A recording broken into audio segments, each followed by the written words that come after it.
Дорогие родственники, скоро мы станем отелем международного класса.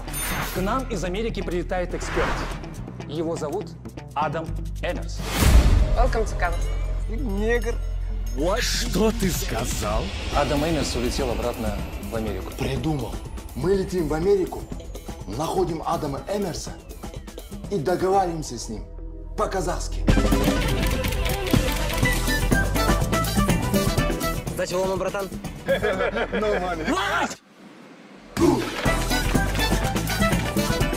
Америкада таксист лақтырып кеткенсің ғой. Вы мистер Чен и мистер Чмо? Мистер Чен. Мистер Чмо. 不好意思啊，我听不见你在说什么。说什么？这我能那个电脑都说什么？你得用美感吃说嘛。 Қазақстан, знаешь? Астана, Экспо, Ерке Исмахан. Мы братишку потеряли в городе. Я думаю, что нам лучше расстаться. Чего? Ет етке, сорпа битке. Давай, что случилось? Әр қазағым жалғызым. Помоги, брат. Перестань, иди ко мне. Kazakh American beer tugan.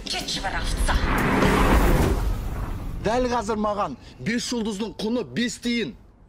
Маған бауыр керек.